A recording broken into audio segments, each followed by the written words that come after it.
मुख्यमंत्री अभ्युदय क्लास ललितपुर में आपका स्वागत है। और हम पढ़ने जा रहे हैं यूपी स्पेशल में। और यूपी स्पेशल में हम पिछली 2 क्लासों में हम उत्तर प्रदेश गवर्नेंस के बारे में 2 चीज़ें देख चुके हैं। पहली क्लास में जो देखा था हमने बेसिक चीज़ें देखी थी। पहली क्लास में देखा जाए तो हमने बेसिक चीज़ें देखी थी, जिसमें हमने बात लेजिस्लेचर, एग्जीक्यूटिव और जुडिशरी समथिंग बातें की थी। ठीक है, यानी दूसरे लेक्चर में हम बात करें तो हमने देखा था, दूसरे लेक्चर में हमने कुछ चीज़ें देखी थी। दूसरे लेक्चर में हमने कौन कौन सी चीज़ें देखी थी? दूसरे लेक्चर में हमने विधानसभा, विधान परिषद और मुख्यमंत्री और राज्यपाल, मंत्री परिषद, कैबिनेट मंत्री, जो वो चीज़ें थी ना, वो चीज़ें हम सारी चीज़ें हम क्या है देख चुके थे। ठीक है ना। तो पिछली कक्षा में हम इतनी चीज़ों का अध्ययन कर चुके हैं और आज जो हम पढ़ने जा रहे हैं इसी यूपी गवर्नेंस में, इसी यूपी गवर्नेंस का देखोगे, ये यूपी गवर्नेंस या गवर्नमेंट का मैंने देखोगे तो आपको यदि पिछली क्लास से याद हो, चलो मैं एक बार रिकॉल कराता हूँ आपको कि हमने देखो पिछली क्लास में क्या देखा था। तो पिछली क्लास में हमने देखो तो एक चीज़ देखी थी। क्या चीज़ देखी थी? हमने आपको एक चीज़ बताई थी। वो चीज़ क्या थी कि यानी आपको बताया था गवर्नेंस। क्या बताया था? गवर्नेंस, जिसे बोलें तो सरकार। सरकार के हमने आपको कुछ अंग बताए थे। ठीक है, इन अंगों में सबसे पहले हमने बात कर चुका हूँ एक लेजिस्लेचर। किसकी बात की थी बेटा? लेजिस्लेचर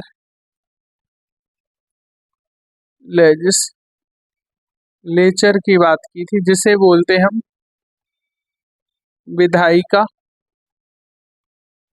विधायिका का काम क्या होता मैंने बताया था, it is a law making body. Law making body है। इसके बारे में हमने हमने सारी चीजें हम पढ़ चुके हैं। ठीक है, दूसरी चीज मैंने देखी थी, वो थी क्या चीज? एग्जीक्यूटिव। तो एग्जीक्यूटिव की बात करें तो ये है law implement body. Law implement body. ठीक है, और तीसरी चीज जो हमने देखी थी, इसे क्या बोलते हम? कार्यपालिका। और एक है ज्यूडिशरी, जिसे बोले तो न्यायपालिका। न्यायपालिका ये है लॉ को क्या करने वाली? चेक एंड बैलेंस करने वाली बॉडी है। ठीक है, ये चीजें यदि हम बात करें इसमें तो देखो, इसके बारे में हमने देखो इसको कंपेयर करके पढ़ाया है आपको। क्या हमने आपको इसे कंपेयर करके पढ़ाया है? किसके साथ कंपेयर करके पढ़ाया है? तो आप देखोगे तो हमने इस चीज को केंद्र में यदि देखो तो यानी यदि हमने संसद पढ़ाया है तो संसद में देखो हमने क्या बताया होगा, जिस प्रकार से काम केंद्र में संसद करती है उसी प्रकार से राज्य में कौन काम करता है? विधानमंडल।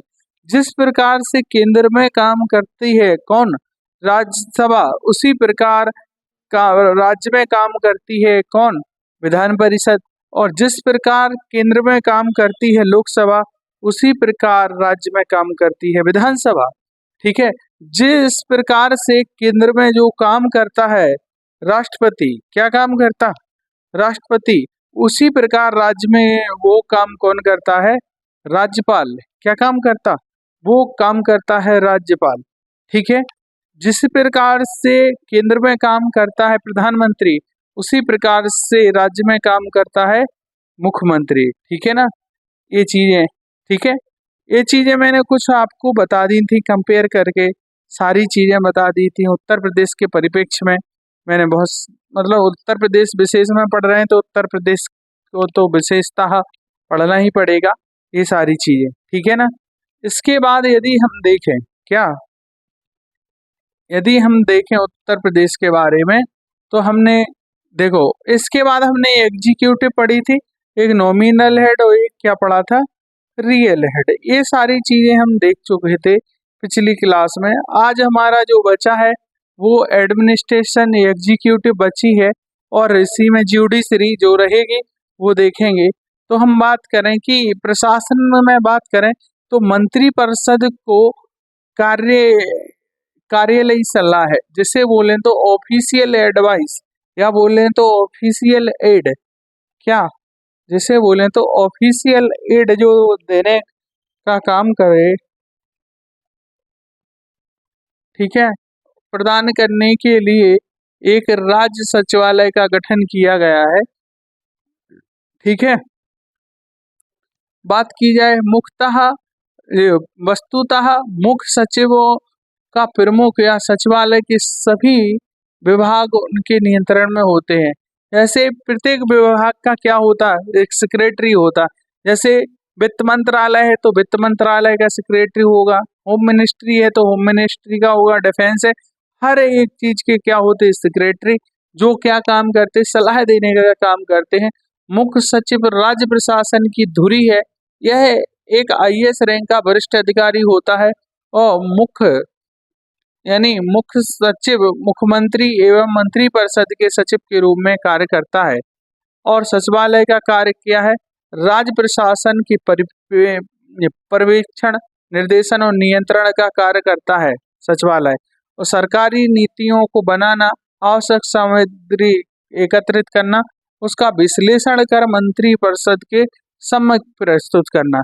अब देखोगे एक्चुअली में अगर मैं भारत की रियलिटी बताऊं कि क्या है, कि भारत की रियलिटी जो है ना, भारत की रियलिटी के बारे में यदि हम बात करें तो भारत की रियलिटी ये है कि भारत की रियलिटी के बारे में ये है कि भारत में जो लोग हैं ना, जो लोग हैं, जो प्रसार मतलब बात करें, जो हमारे पॉलिटिशियन हैं, क्या है, पॉलिटिशियन है, वो इतने वेल एजुकेटेड है नहीं, क्या नहीं है, वो इतने वेल एजुकेटेड है नहीं कि वो इन सब चीजों को, कि उन्हें अगर देखो पूरा कॉन्स्टिट्यूशन दे दिया जाए या कोई चीज दे दी जाए, तो उसमें से अगर 90% लोग ऐसे हैं ना कि जो उसकी भाषा ही नहीं समझ पाएंगे, 10% का मैं नहीं कह रहा हूँ, 90% पॉलिटिशियन ऐसे हैं जिन्हें जो जहां पहुंच चुके हैं ना, उसके बारे में उन्हें कुछ भी नहीं पता कि ये सिस्टम बस उन्हें अनुभव है, क्या है, अनुभव है, ऐसे ये होता है, ये बोलना होता है, फलाना ढिकाना, ये रट्टू तेता होते हैं, क्या होते, इनके जो आईएएस अधिकारी होते हैं, जो सचिव होते हैं, तो ये जो है ना, इन्हें बताते हैं कि ऐसा करना है, ऐसा करना है, इन्हें कुछ बोलना तक भी नहीं आता, इन्हें एक पूरा रटाया रटाया एक पेपर दे दिया जाता है, एक वो दे दिया जाता है कि ये शब्द बोल रहे हैं, वरना ये 10 मिनट भी ना बोल पाए, ठीक है।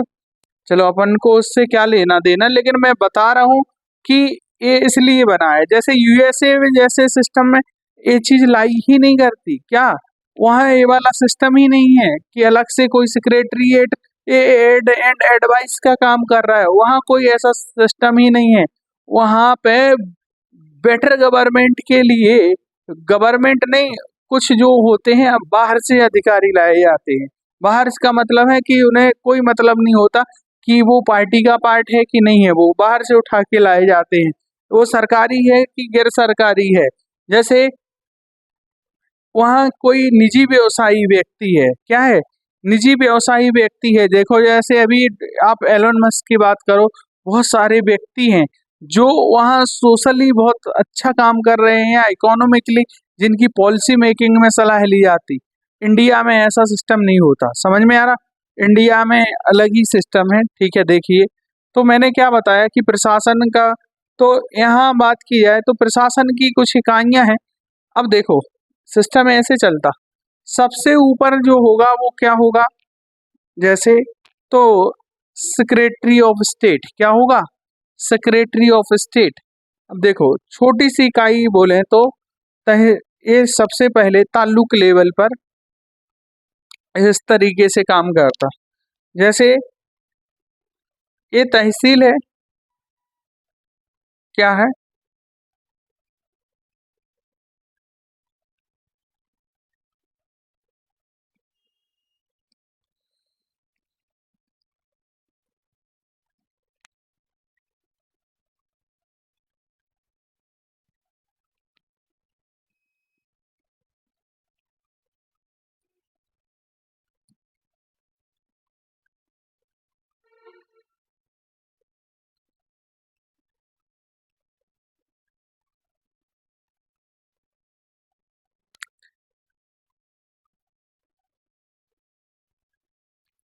क्या है, ये तहसील है, ताल्लुक बोलते हैं तहसील। तहसील लेवल पर देखोगे तो कौन मिलेगा, तहसील का प्रमुख अधिकारी मिलेगा, जिसे क्या बोलते, उप जिलाधिकारी। क्या बोलते, उप जिला अधिकारी। उप जिलाधिकारी, उप जिलाधिकारी के नीचे आओगे तो एक मिलेगा, जिसे क्या बोलते हम, तहसीलदार। क्या बोलते, तहसीलदार। तहसीलदार के नीचे आओगे तो क्या मिलेगा, वो मिलेगा आपको नायाब।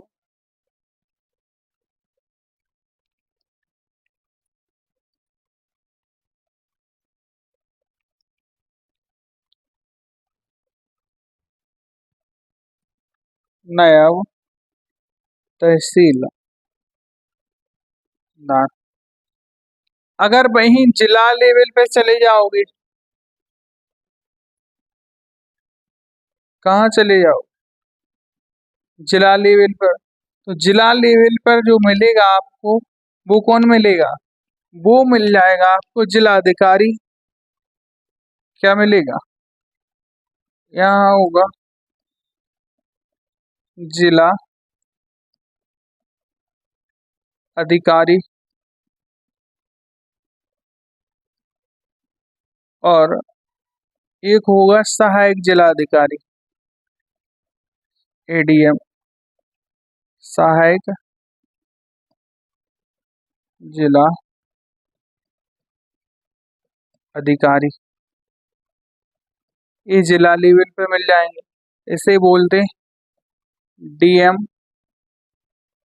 एडीएम, इसे बोले तो एसडीएम। ठीक है, अब जिला से अपन कहाँ जाएंगे, मंडल पर।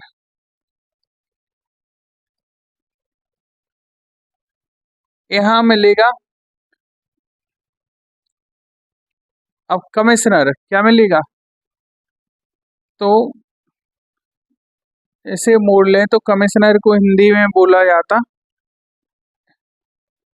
डी, मंडल commissioner, divisional commissioner, divisional commissioner, DC बोलते हैं। इसके नीचे आओगे तो एडीसी मिलेगा, एडिशनल,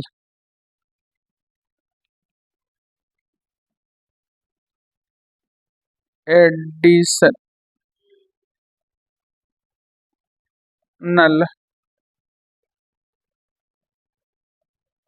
डिविजनल कमिश्नर। इसके ऊपर जाओगे तो कहाँ पहुंचोगे, राजधानी में, और राजधानी में मिलेंगे बड़े बड़े पोर्टफोलियो। पोर्टफोलियो में जो होगा वो मिलेंगे आपको सेक्रेटरी। क्या मिलेंगे, बड़े बड़े क्या मिलेंगे, मंत्रालय, और मंत्रालयों में क्या मिलेंगे, सेक्रेटरी, जिससे बोलते हैं हम क्या बेटा, सचिवालय, जिसकी हम बात कर रहे थे। ठीक है, यदि आप तैयारी करोगे, यूपीपीसीएस क्वालिफाई करोगे तो आप नायब तहसीलदार बनोगे या तहसीलदार बनोगे, अच्छी रैंक आई तो एसडीएम तक, आईएएस बने तो क्या बनोगे, एसडीएम बनोगे कम उम्र में, फिर एडीएम बनोगे, फिर डीएम बनोगे, एडीसी बनोगे, डीसी बनोगे, फिर सेक्रेटरी बनोगे, क्या बनोगे, सेक्रेटरी बनोगे। समझ में आ रहा?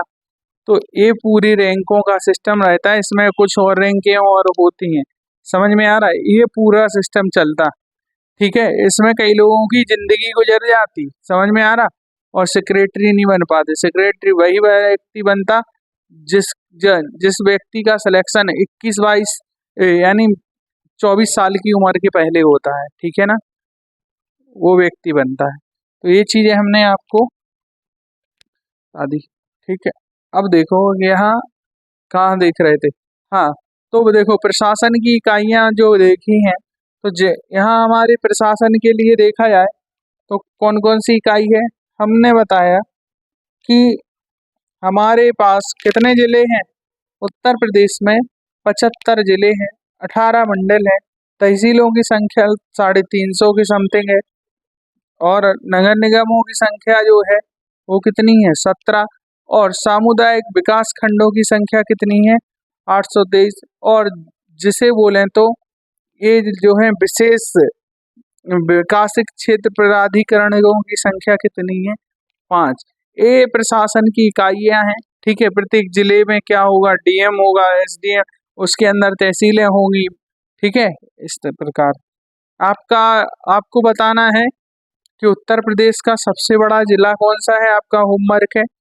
ठीक है, उत्तर प्रदेश का सबसे जिला, आपको होमवर्क में कुछ सवाल हैं वो करके आना है।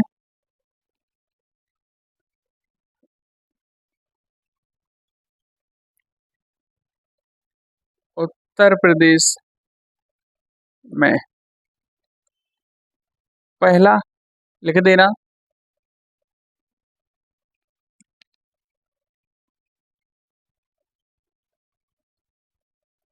जनसंख्या दृष्टि से सबसे बड़ा और छोटा जिला, ये याद करना है। और दूसरा ये है कि क्षेत्रफल की दृष्टि से सबसे बड़ा और सबसे छोटा जिला, और सर्वाधिक जन सर्वाधिक जन घनत्व एवं सबसे कम जनघनत्व वाला जिला, ये भी आपको ये होमवर्क में है। और क्षेत्रफल हो गया जनसंख्या की दृष्टि से, क्षेत्रफल की दृष्टि से, जनघनत्व के, और जनजाति, सर्वाधिक जनजाति और सबसे कम जनजाति,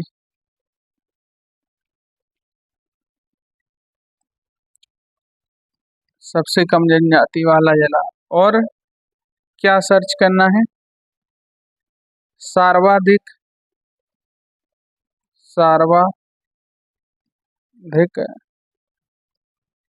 नगरी जिला, एवं सबसे कम नगरीय जिला। इसके बाद सर्वाधिक ग्रामीण जिला एवं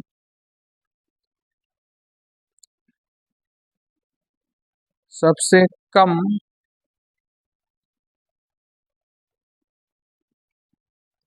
ग्रामीण। ठीक है, इसके बाद सर्वाधिक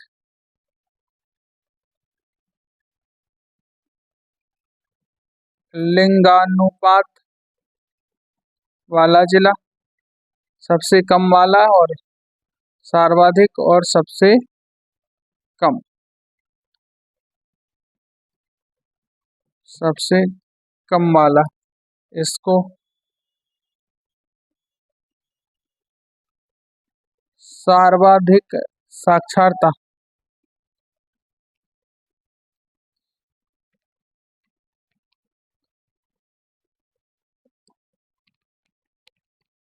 सबसे कम।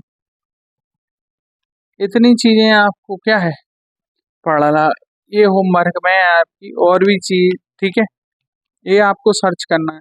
ये अगर ये आप सर्च कर लोगे तो कुछ कॉन्सेप्ट आपके क्या हो जाएंगे, क्लियर हो जाएंगे। ठीक है ना, दिक्कत नहीं होगी आपको। ठीक, चलो अब देखते हैं। ये तो हुई प्रशासन की बात।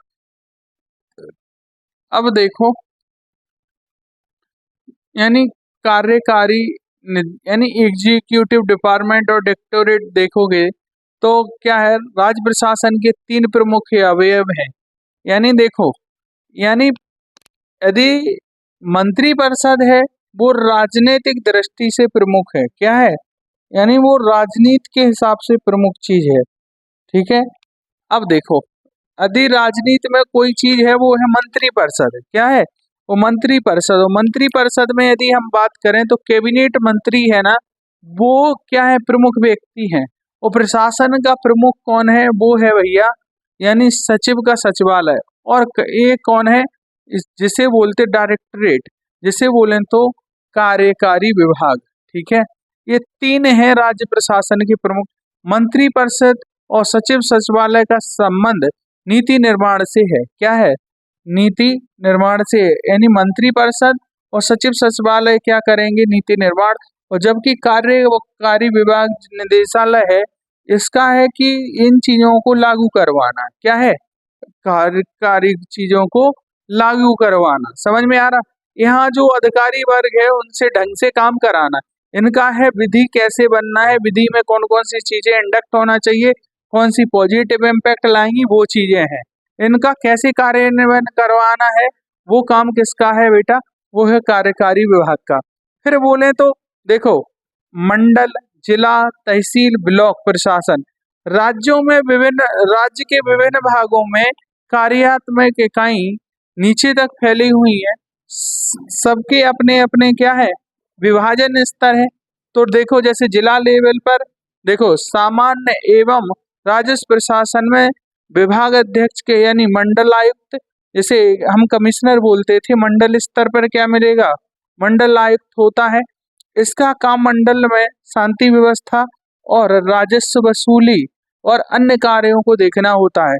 वहीं मंडल के नीचे देखा जाए, जो हम बता चुके हैं, जिले होते हैं। जिले का प्रमुख कौन होता है, जिला अधिकारी होता है। क्या होता है, जिला अधिकारी होता है।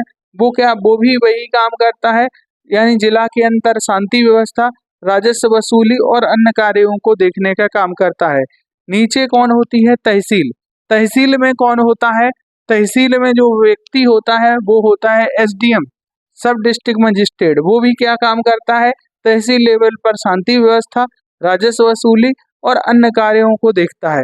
और वहीं बोले तो विकास प्रशासन के सबसे नीचे जो होता है ब्लॉक, ब्लॉक के ऊपर जो जिला, नीचे ऊपर ये चीजें हो चुकी हैं।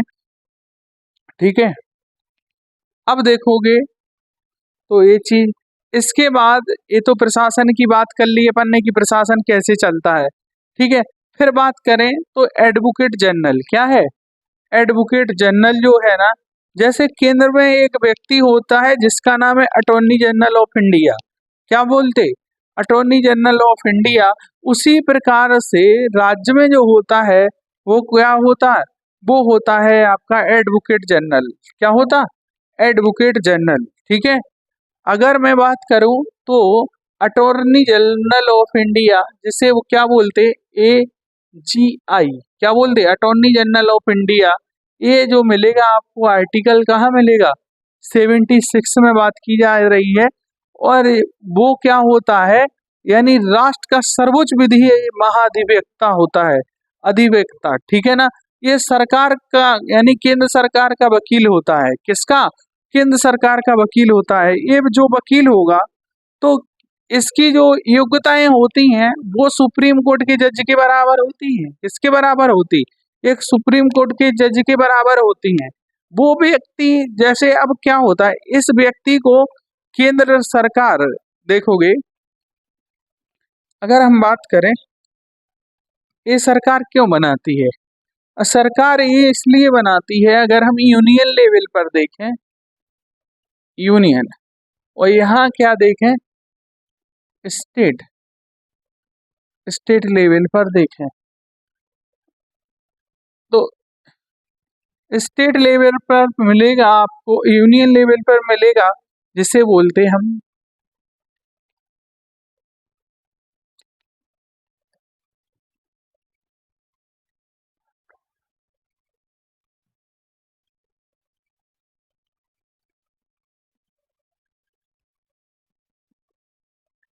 जिसे बोलते हैं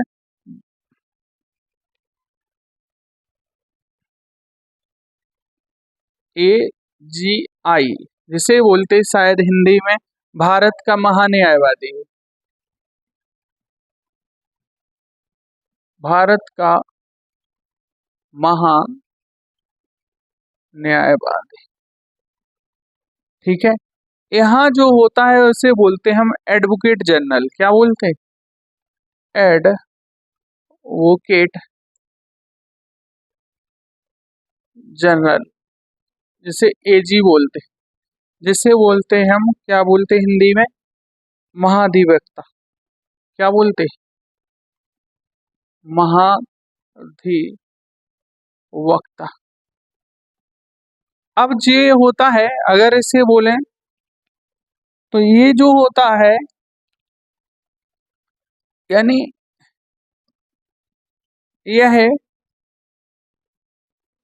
केंद्र सरकार का सबसे बड़ा विधि का,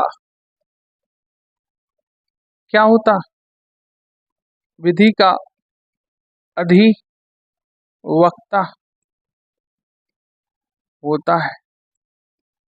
और ये किसका होगा, ये किसका होगा, तो ये क्या होगा, राज्य का होगा। यह है राज्य सरकार का, प्रत्येक राज्य सरकारों का होगा, प्रत्येक, यह है राज्य सरकार का सबसे बड़ा, क्या होता, विधि का अधिवक्ता होता। अब ये काम क्या करता है, ये देखो, ये काम करता है कि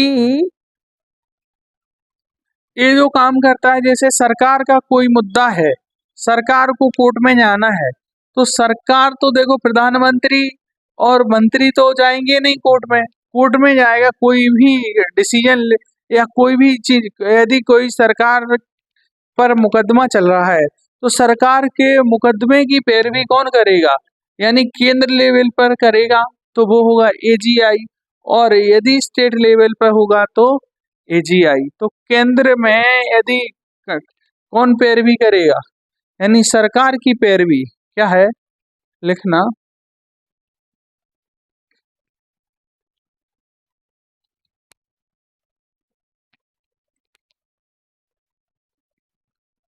केंद्र सरकार की पैरवी कौन करेगा? यही व्यक्ति। ठीक है, और यहाँ कौन करेगा? यानी राज्य सरकार की पैरवी कौन करेगा? ये करेगा। अब इसकी कुछ क्या होती हैं एलिजिबिलिटी क्राइटेरिया? एलिजिबिलिटी क्राइटेरिया को बोलते हैं हम योग्यताएं। योग्यताएं क्या होती हैं? सुप्रीम कोर्ट के इसके बराबर न्यायाधीश के बराबर होना चाहिए इसके। अब उसकी क्या है कि 10 साल से किसी हाई कोर्ट में प्रैक्टिस किया हो, ठीक है, उसके साथ वो किसी हाई कोर्ट का क्या रहा हो, या तो उसने न्यायाधीश रहा हो 5 साल, इस तरीके से। ठीक है, और यानी इसकी नियुक्ति कौन करता है? तो नियुक्ति करता है राष्ट्रपति। कौन करता?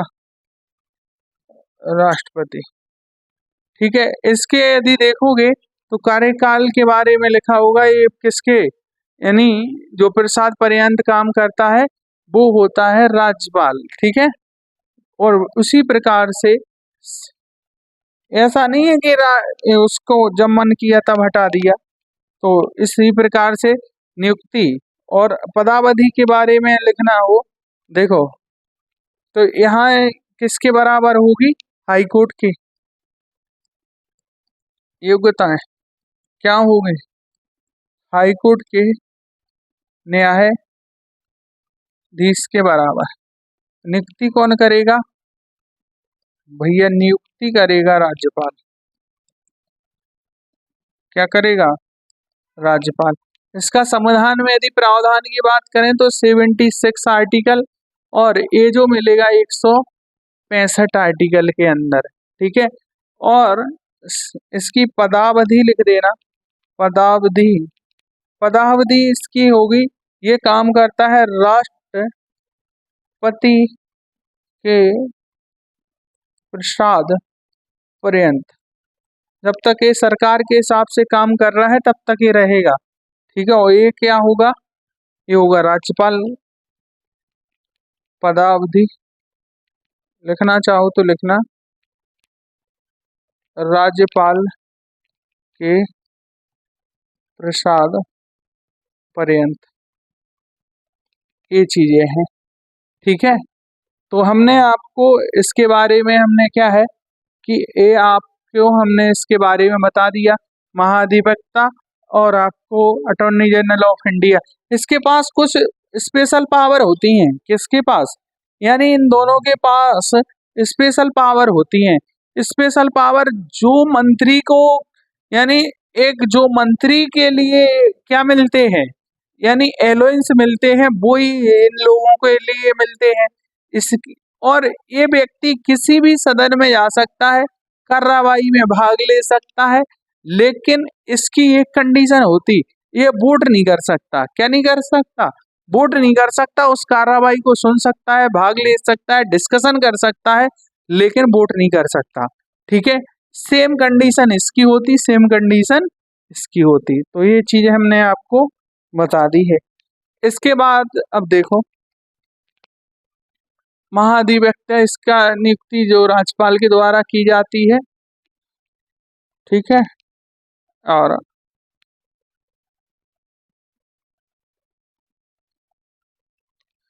राज्यपाल के प्रसाद पर्यंत ये काम करता है। इसे भारत का नागरिक होना चाहिए, 10 वर्ष से अधिक न्यायिक क्षेत्र में काम कर रहा हो, 10 वर्ष से उच्चतम न्यायालय में एडवोकेट का कार्य किया हो, और विधि के निर्माण में राज्यपाल को सलाह देगा और अटॉर्नी जनरल राष्ट्रपति को सलाह देगा।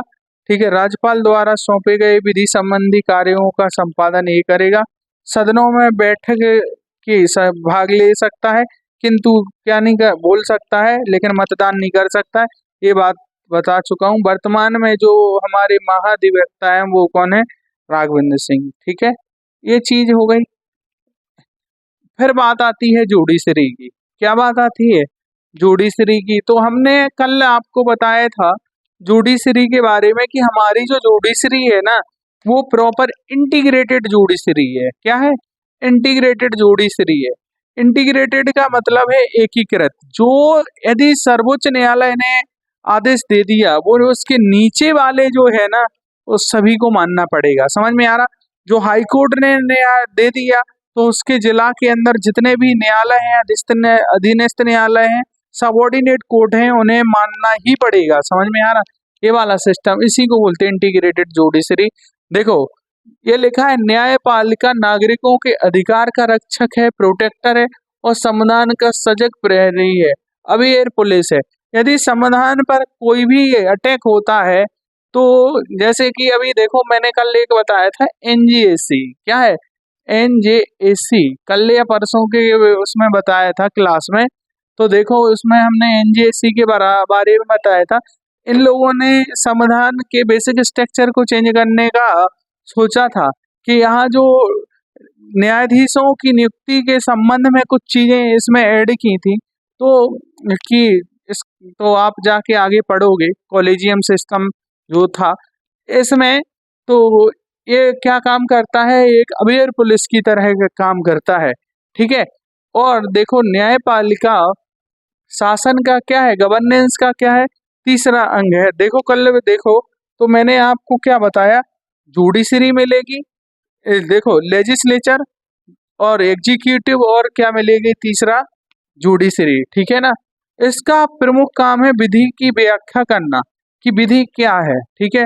और विधायिका जो है और कार्यपालिका पर भी क्या करती है, नियंत्रण स्थापित करती है जब ये निकाय संविधान के विपरीत कार्य करने लगे। अब देखो संविधान में पर्टिकुलर क्या है, संविधान के अंदर पर्टिकुलर बात की गई है, प्रत्येक के अधिकार क्षेत्र बता दिए गए हैं। किसका कौन सा आधिकारिक क्षेत्र है, किसका कौन सा आधिकारिक क्षेत्र है, कहाँ कौन कितना काम करेगा। समझ में आ रहा? तो इन्हें अधिकार, कोई भी व्यक्ति अपने अधिकार क्षेत्र से बाहर नहीं जाएगा। समझ में आ रहा है? यदि नहीं जा रहे, कोई जैसे विधायिका क्या कर रही है, कोई ऐसा कानून बना रही है, क्या काम कर रही है, कोई ऐसा कानून बना रही है जिससे लोगों के क्या है, फंडामेंटल राइट क्या हो रहे हैं, वॉयलेट हो रहे हैं या डेरोगेट हो रहे हैं। तो न्यायपालिका इसके बीच में आएगी, इंटरवीन करेगी। क्या करेगी? इंटरवीन करेगी, यानी हस्तक्षेप करेगी और बोलेगी कि ऐसा क्यों हो रहा है। वहीं कार्यपालिका मनमाने तरीके से कानून को लागू करवाएगी तो उसमें भी क्या करेगी, इंटरवीन करेगी। ठीक है ना। तो बात करें, देखो प्रदेश की न्याय व्यवस्था दो स्तरों पर की जाती है, एक उच्चतम न्यायालय और दूसरा है अधीनस्थ न्यायालय। उच्चतम न्यायालय होगा जो क्या होगा, यानी ये जो मिलेगा आपको वो मिलेगा आपका कहाँ, यानी हर राज्य में ऐसी बात की जाती, कई राज्यों में कि प्रत्येक राज्य में एक न्यायालय होगा, ऐसी बात। लेकिन जरूरी नहीं है, कई राज्यों के क्या मिलेंगे, अलग अलग दो राज्यों के संयुक्त न्यायालय मिलेंगे। समझ में आ रहा? तो यानी प्रदेश में ये जो मिलेगी इन सभी का एक होगा, प्रदेश में ये होंगे जिला लेवल पर। तो उच्च न्यायालय संविधान के भाग 6 और में प्रत्येक राज्यों के लिए एक उच्चतम न्यायालय होगा। ये बात किसमें की गई है, अनुच्छेद 214 में। वो प्रत्येक उच्चतम न्यायालय का गठन मुख्य न्यायाधीश एवं अन्य न्यायाधीशों से मिलकर किया जाता है। संसद विधि द्वारा दो या दो से अधिक राज्यों क्या लिखा, दो या दो से अधिक राज्यों संघ क्षेत्रों के लिए एक ही न्यायालय की स्थापना कर सकती है। एक बात कहाँ की गई है, आर्टिकल 231 में। देखो मैं जो बात बता रहा हूँ कि आप 214 को सीरियस नहीं ले लेना कि प्रत्येक राज्य का एक ही न्यायालय होगा, ऐसी बात नहीं है। यानी देखो दो राज्यों का क्या हो सकता है, एक ही न्यायालय हो सकता है। क्या हो सकता, दो राज्यों का एक ही न्यायालय हो सकता, या फिर दो राज्यों और एक केंद्र शासित का एक ही न्यायालय हो सकता। तो वर्तमान में यदि बात करें तो भारत में कुल न्यायालयों की संख्या कितनी है, वो है 25। कितनी है, यानी उच्च न्यायालयों की संख्या कितनी है, 25। और कि 8 केंद्र शासित प्रदेशों में केवल दिल्ली एक ऐसा केंद्र शासित प्रदेश है जिसके पास क्या है, उसका उच्च न्यायालय है। ठीक है, ये बात हो गई है। अब बात करें तो उच्च न्यायालय के न्यायाधीशों की नियुक्ति जो होगी किसके द्वारा होगी? देखो, उच्च न्यायालय के मुख्य न्यायाधीश की नियुक्ति राष्ट्रपति द्वारा की जाती है। भारत के सर्वोच्च न्यायालय के मुख्य न्यायाधीश और राज्यपाल के परामर्श से। इसकी जो देखो, ये नियुक्ति अलग है और सिलेक्शन प्रोसीजर अलग होता। सिलेक्शन प्रोसीजर जो होता वो कॉलेजियम सिस्टम के द्वारा होता, नियुक्ति जो होती है राष्ट्रपति के द्वारा की जाती है। और सर्वोच्च न्यायालय के न्यायाधीश और उस जिस राज्य में उसको नियुक्त हो रहा है वहाँ के किससे, उसके जो क्या बोलते राज्यपाल से क्या किया जाएगा, परामर्श। अन्य न्यायाधीशों की जो नियुक्ति की जाएगी वो राष्ट्रपति और उच्च न्यायालय के मुख्य न्यायाधीश के परामर्श से करता है। उत्तर प्रदेश में की बात की जाए तो उच्च न्यायालय की स्थापना आगरा में 1866 में की गई और 1869 में प्रयागराज में स्थानांतरित कर दिया गया। ठीक है, और लखनऊ एक उसकी क्या है, खंडपीठ बनाई गई। खंडपीठ का मतलब होता है कि यहाँ पर जो वाहन व्यापार है उसके कुछ कार्य यहाँ से होंगे। प्रयागराज उच्च न्यायालय में कुल न्यायाधीशों की संख्या 160 है शायद, और भी 160 से अधिक है, और देश में जो है ना वो सर्वाधिक है। इलाहाबाद उच्च न्यायालय के प्रथम मुख्य न्यायाधीश थे वाल्टर मॉर्गन। ये 1866 से कब 1871 बने। और स्वतंत्र भारत के पश्चात यानी उत्तर प्रदेश हाईकोर्ट के जो प्रथम न्यायाधीश थे जिनका नाम था विधु भूषण मलिक थे, 1947 से 1955। अब देखोगे तो उच्चतम न्यायालय राज्य में अपील करने का सर्वोच्च न्यायालय नहीं है। राज्य सूची में संबंधित विषयों में उच्च न्यायालय के निर्णयों के विरुद्ध भी अपन कहाँ अपील लेके जा सकते हैं, उच्चतम न्यायालय में जा सकते हैं। ठीक है, देखो उच्चतम न्यायालय राज्यों में अपील करने का सर्वोच्च न्यायालय नहीं है।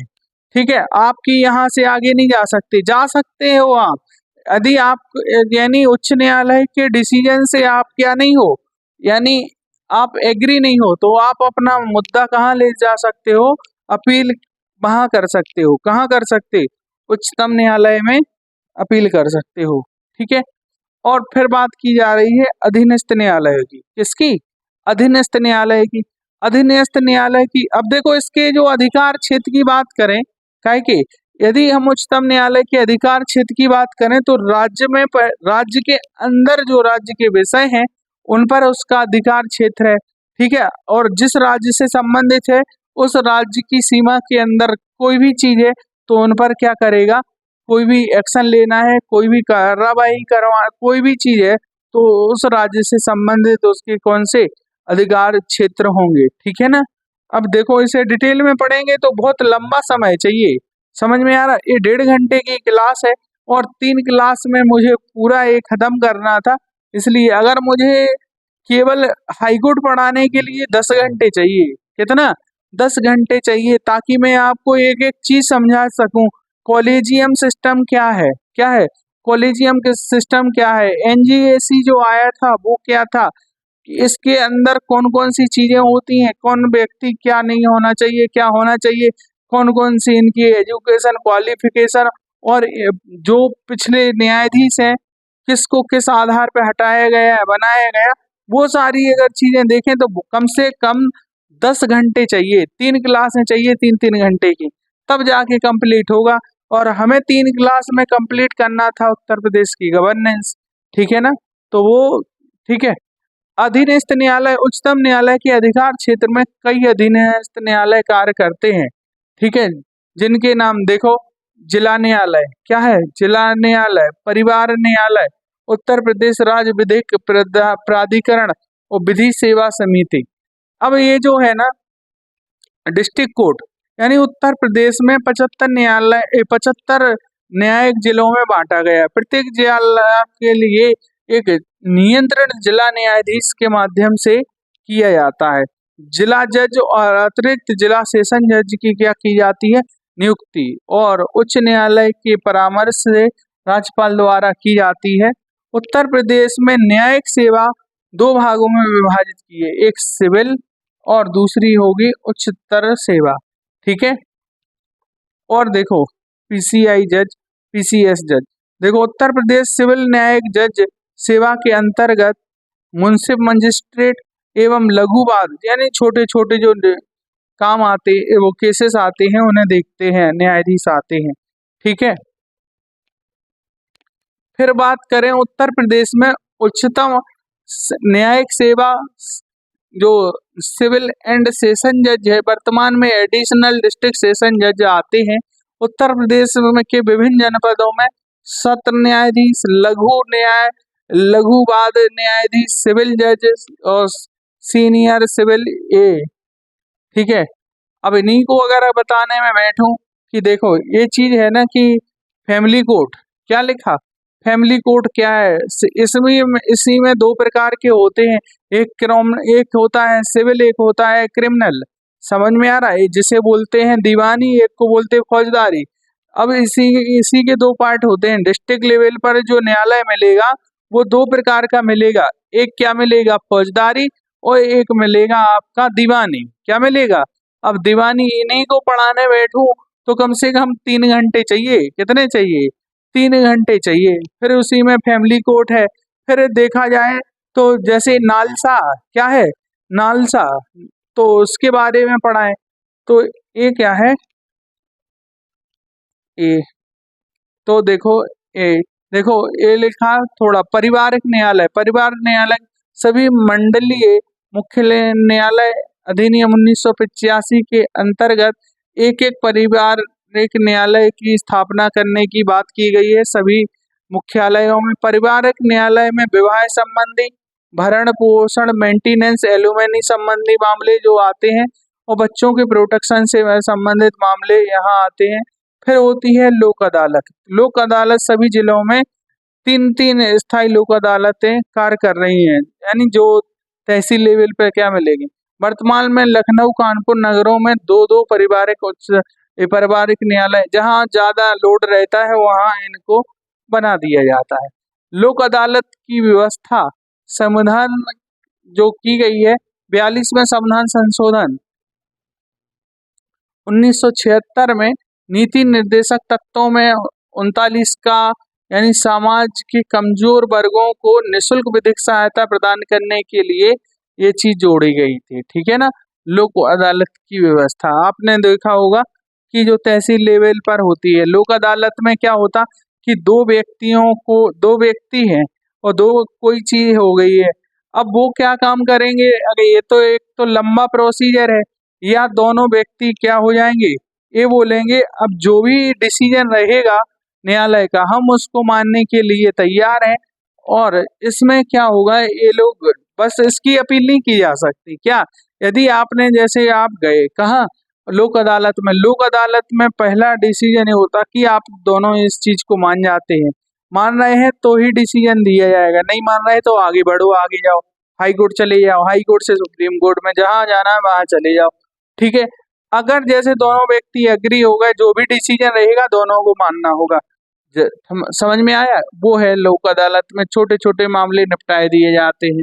जैसे Uttar Pradesh state legal service authority होती है, जैसे एक होती है, एक नेशनल लेवल पर होती है उसे नालसा बोलते हैं, एक स्टेट लेवल पर होती है। ठीक है ना, इसका काम ये होता है कि देखोगे तो उत्तर प्रदेश सरकार ने 1987 में क्या लेके आई थी, एक विधिक आयोग। क्या इसका काम क्या है कि जो व्यक्ति जैसे कमजोर वर्ग से आते हैं, क्या आते, जो व्यक्ति कमजोर वर्ग से आते हैं, जो बड़े बड़े वकील नहीं कर पा रहे, क्या है वकील नहीं कर पा रहे, मौलिक अधिकारों की सुरक्षा के लिए को सुनिश्चित करने के लिए निःशुल्क विधिक सहायता सलाह देना। राज्य स्तर पर क्या मिलेगा, स्टेट लीगल सर्विस अथॉरिटी, और नेशनल लेवल पर मिलेगा national legal service authority, NALSA बोलते, क्या बोलते, नेशनल लीगल सर्विस अथॉरिटी। ठीक है, ये नालसा मिलेगा कहाँ, केंद्र के लेवल पर, स्टेट पर मिलेगा SLSA। ठीक है, स्टेट लीगल सर्विस अथॉरिटी। ठीक है ना, ये स्टेट लेवल पर मिलेगा। ये चीज समझ में आई। तो इसका काम ये है कि जैसे कोई व्यक्ति है, कोई व्यक्ति को अपना जैसे एक आर्टिकल 22-23 में पढ़ा होगा आप लोगों ने कि, और आर्टिकल 20 में पढ़ा होगा, कोई व्यक्ति को डिटेन कर लिया जाता है तो उसको क्या राइट है कि वो अपनी पसंद का क्या रख सकता, वकील। अगर उसके पसंद का क्या अपना वकील रख सकता। यदि उस व्यक्ति के पास पैसे ही नहीं है तो कहाँ से रखेगा। वही चीज है ये नालसा। क्या है? वही है नालसा कि आपको एक फ्री में विधिक सहायता दी जाएगी। ठीक है। उत्तर प्रदेश में राज्य विधिक सहायता प्राधिकरण जो है राज्य स्तर पर, और जिला विधिक सेवा प्राधिकरण जो है वो मिलेगी जिला स्तर पर, और तहसील विधिक सेवा प्राधिकरण मिलेगा तहसील लेवल पर। कहाँ मिलेगा? तहसील लेवल पर। ठीक है ना। और 1986 में न्यायिक प्रशिक्षण जुडिशली ट्रेनिंग और अनुसंधान संस्थान की स्थापना लखनऊ में की गई कि बेटर से बेटर क्या हो सके, यानी परिणाम, यानी जो रिजल्ट है ना वो डिलीवर हो सके। ठीक है ना, ये चीज है। और लोकपाल, आपने देखा होगा कि अन्ना हजारे के समय कि लोकपाल लाओ लोकपाल लाओ। ये लोकपाल होता क्या है? क्या है ये लोकपाल होता क्या है? लोकपाल की क्यों जरूरत पड़ी? आपसे अगर मेंस के क्वेश्चन में आए कि लोकपाल के काम क्या है,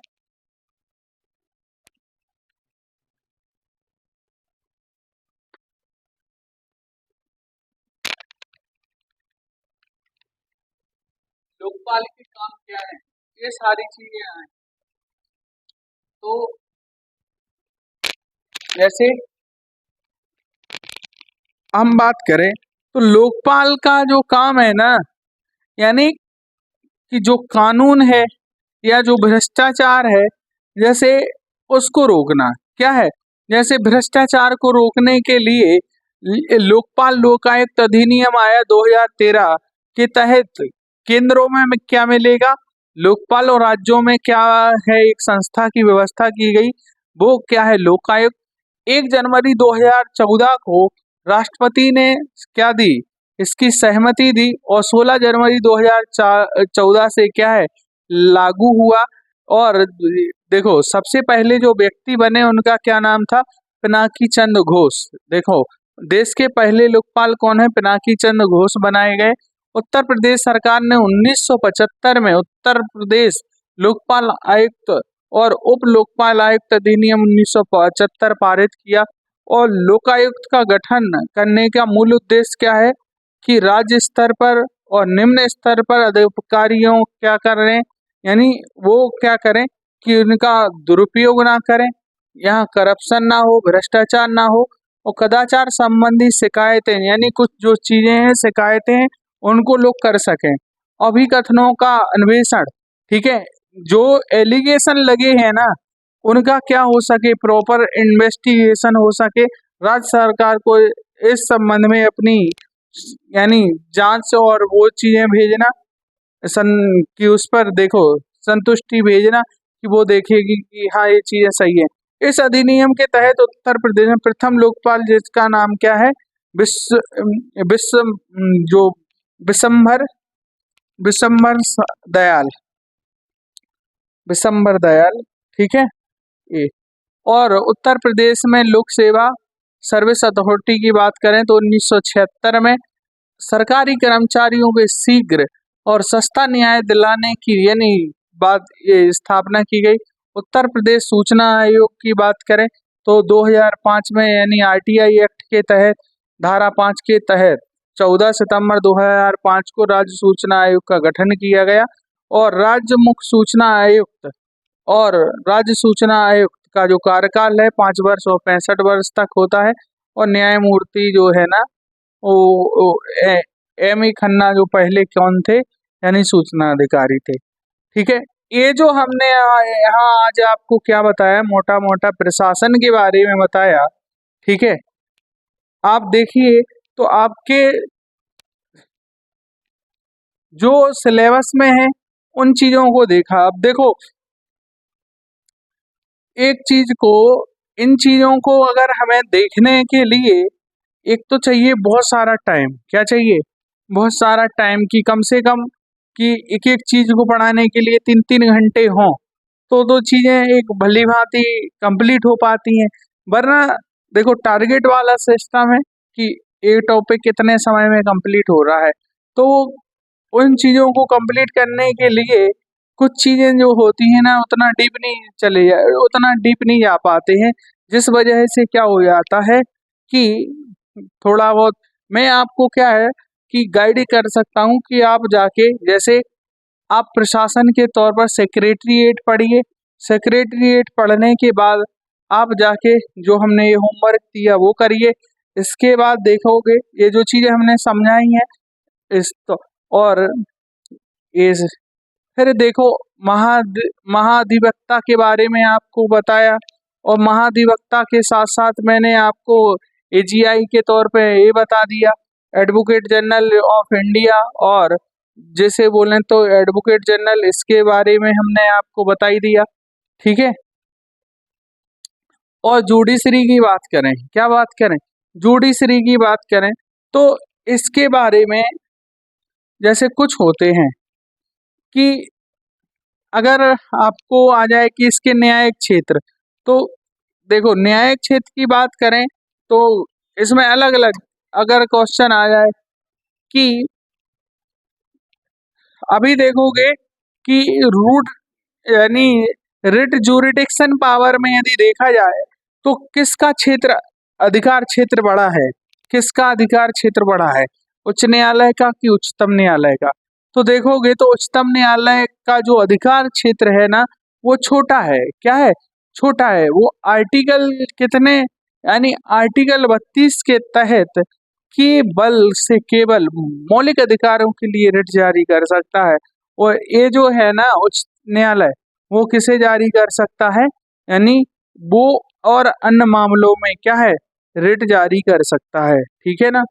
और ये चीजें यानी जो चीजें हैं ना इन चीजों को हमने यहाँ देखा है। और भी हम चीजें जो है ना जैसे और बात करें कि ये कहाँ है, अब देखो इनके नियुक्ति की बात करें तो नियुक्ति की बात करने के लिए यहाँ जो कॉलेजियम सिस्टम होता है, कॉलेजियम सिस्टम में ये होता है कि जज जो होते हैं, एक मुख्य न्यायाधीश होता है और अन्य जज जो होते हैं, ये लोग क्या काम करते हैं, डिसीजन लेते हैं कि किसको न्यायाधीश बनना चाहिए, और यहाँ पे तीनों व्यक्ति राजी होना जरूरी होता है। ठीक है, इसलिए ये चीजें होती हैं। सबऑर्डिनेट कोर्ट के बारे में अपन ने पढ़ ही लिया, उच्चतम न्यायालय। ठीक है, ये चीज है। अब देखो तो अब आपको क्या करना है, अब हाई कोर्ट के बारे में आपको मैं होमवर्क दे रहा हूँ। ठीक है, होमवर्क दे रहा हूँ, होमवर्क में देखना आपको करना है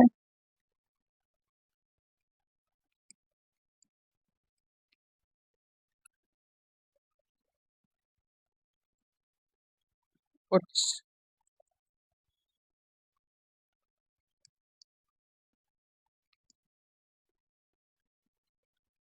उच्च न्यायालय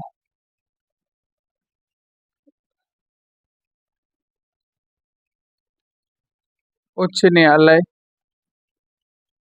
के न्यायिक क्षेत्र,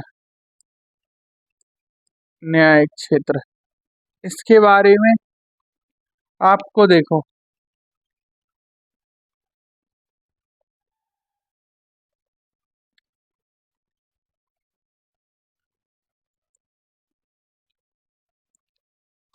पहला देखना है अधिकार क्षेत्र, कहाँ कहाँ इसका अधिकार होता है। दूसरा चीज देखना है यानी रिट,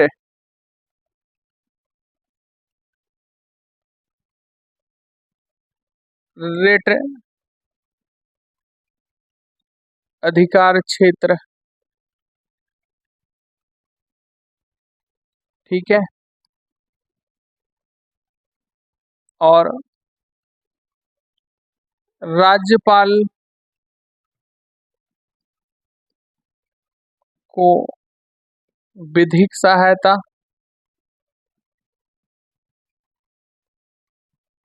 सहायता ठीक है।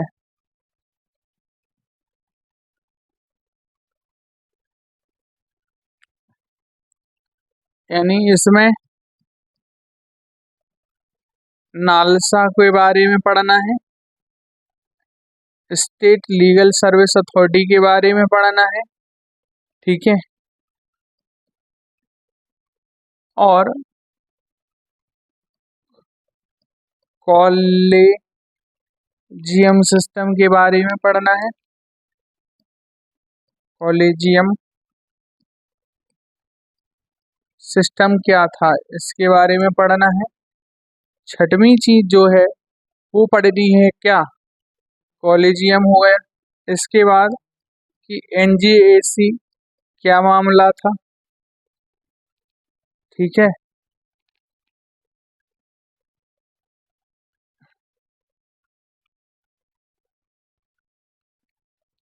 ठीक है, और विविध चीजें देखना है, विविध देखना है कि न्यायाधीशों से कोई वन लाइनर जो क्वेश्चन बन सकते हैं वो वाले, ठीक है। और आज की क्लास इतनी ही रखते हैं क्योंकि थोड़ा स्वास्थ्य सही नहीं है, इसलिए आज यही क्लास ख़त्म करते हैं। आप सभी का तहे दिल से शुक्रिया, थैंक यू सो मच। और इसके नोट्स जो है ना आपको प्रोवाइड करा दिए जाएंगे, ठीक है, अभ्युदय चैनल ललितपुर के माध्यम से, ठीक है। Thank you so much, God bless you.